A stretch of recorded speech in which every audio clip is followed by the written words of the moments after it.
আজকালকার শহুরে জীবনে পান্তা ইলিশ মানেই বৈশাখের প্রথম দিন। তবে এক সময় এই পান্তা ইলিশ শুধু বৈশাখকে কেন্দ্র করে খাওয়া হতো না। ইলিশের মৌসুমে বেশিরভাগ সকালেই খাওয়া হতো পান্তা ইলিশ। আজ আপনাদের জন্য থাকছে পান্তা ইলিশের কমপ্লিট রেসিপি। প্রথমে আমাদের পান্তা তৈরি করে নিতে হবে। পান্তা কিভাবে তৈরি করতে হয় তা আমি বলবো না, কারণ পান্তা মানেই হচ্ছে পানি দেওয়া ভাত। তাই বলে গরম ভাতের মধ্যে পানি ঢেলে দিলে কিন্তু পান্তা হবে না, আবার ঠান্ডা ভাত কিছুক্ষণ পানিতে ভিজিয়ে রাখলেও পান্তা হবে না। পান্তা মানে ভাত পানির সাথে ৬-৭ ঘন্টা বা সারা রাত ভিজিয়ে রাখা। আগেরকার দিনে গ্রামের মানুষ রাতের বেঁচে যাওয়া ভাতগুলো যেন নষ্ট না হয়ে যায়, তাই পানি দিয়ে ভিজিয়ে রাখতো।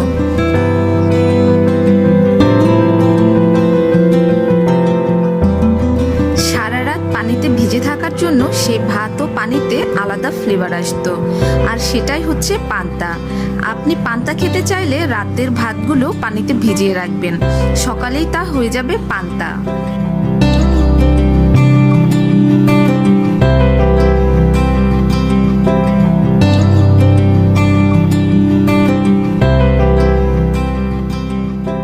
সকাল হয়ে গিয়েছে, এখন আমরা ইলিশ মাছটা ভাজি করে ফেলবো। আমি এখানে 4 টুকরো ইলিশ মাছ নিয়ে নিয়েছি। এখন হলুদ ও লবণ দিয়ে মাছগুলো ভালোভাবে মেখে 3-4 মিনিটের জন্য রেখে দিব।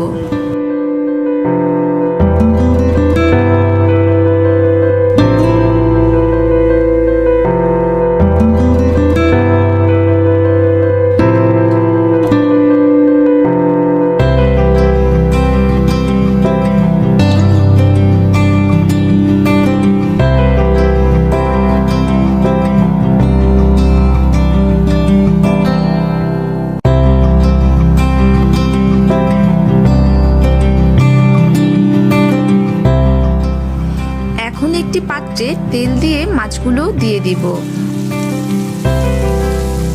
দেখে নেবেন তেল যেন ভালো গরম হয়।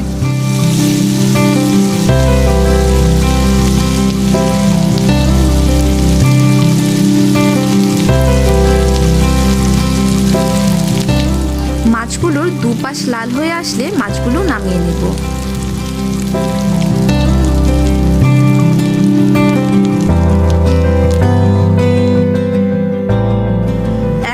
কয়েকটি শুকনা মরিচ তেলে দিয়ে নিব।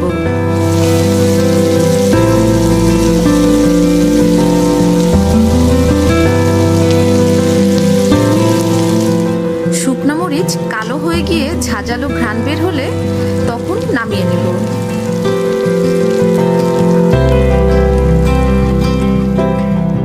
এবার আমরা পান্তার সাথে খাবার জন্য পেঁয়াজ কেটে নেব। পেঁয়াজগুলো 4 টুকরো করে কাটবেন, তাহলে পান্তার সাথে খেতে অনেক মজা লাগবে।